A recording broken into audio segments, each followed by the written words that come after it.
Bonsoir. Alors ce soir, je vais vous lire un extrait d'un des tout premiers livres, du premier livre de poésie d'Alexandre Jodorowsky, que j'avais eu le bonheur et la tâche de traduire à l'époque. Et c'était aussi le livre de rencontre avec Alexandro et avec Antonio Bertoli. Voici, je vais vous lire. Donc le livre, c'est De ceux dont on ne peut parler, Poésophie, de aquello que no se puede hablar, en espagnol. Le livre est bilingue. Et je vais vous lire juste en français le premier poème, Ce qu'il ne faut pas taire. Obligé de vivre chaque seconde comme revenant d'un voyage où l'on a pu trouver le trésor, de retour au présent, au foyer, les mains vides, comme si le faire était ce qui est à faire, comme si s'arrêter était cesser d'être, et la seule façon de vivre crée des utopies. Wittgenstein, Tractatus Logico-Philosophicus, a dit « Ce dont on ne peut parler, il faut le taire. » Mais précisément, de ce dont on ne peut parler, il faut parler.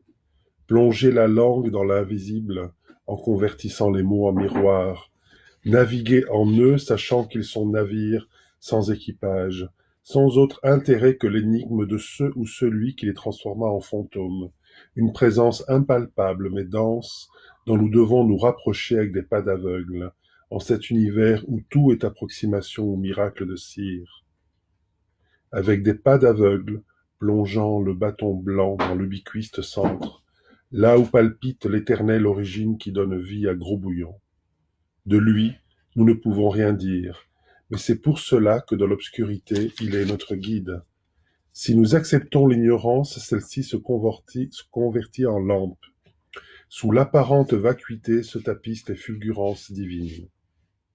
Bien que ici, maintenant, ne reste qu'un regard, quelques voix, quelques éclats fugaces, des pas pressés qui s'attardent jusqu'à s'enfoncer dans la poussière et des empreintes, des pieds, des pattes, de longs sillons laissés par des vers d'ombre. Larve qui pleure, réclame, mendie des caresses à celui qui n'a pas de main.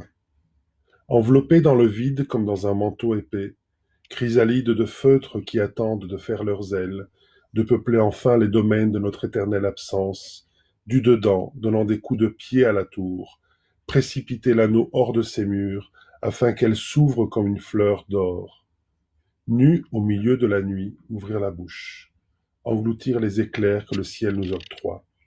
Répéter jusqu'à l'extase le mot arcoiris, arc-en-ciel.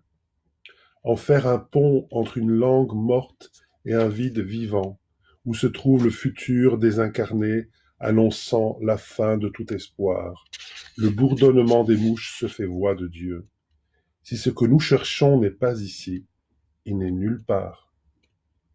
D'amour aussi il doit parler, celui qui a perdu les mots.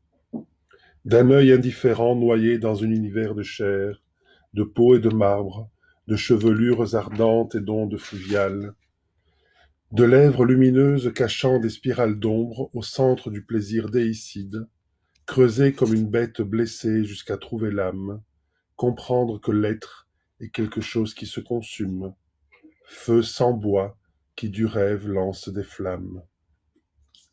Voilà, ça c'était le premier poème du recueil qui est très très beau, auquel je reviens souvent, et qui avait cette particularité d'avoir aussi des chansons vers la fin,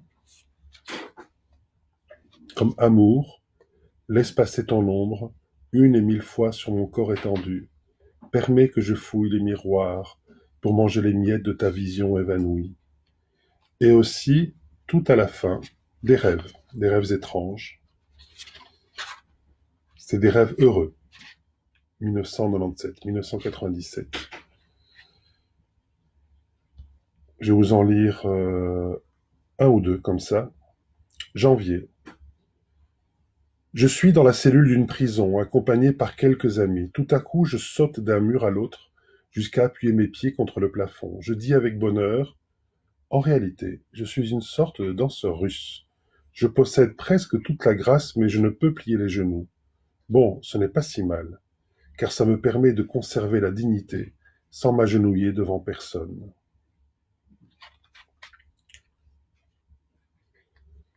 Mars. Je suis enfant, j'entre dans une école dirigée par une famille de rondins. En guise de moniteur de gymnastique, on me donne un éléphant. Au cours des exercices, je deviens très ami de l'animal.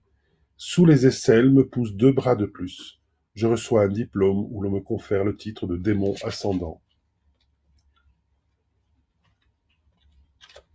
Et peut-être le dernier rêve. Mais je suis allé jusqu'à une très haute montagne à la recherche de mon fils mort. Je le conduis en voiture vers la vallée. La neige a effacé tous les chemins, mais je roule avec enthousiasme, malgré le risque de tomber dans des précipices, car j'emmène Théo à une très grande fête. Il rit. Nous entrons dans la ville. Dans toutes les rues, il y a des défilés de carnaval menés par ses frères. Merci Alejandro, merci à vous toutes et tous. À demain.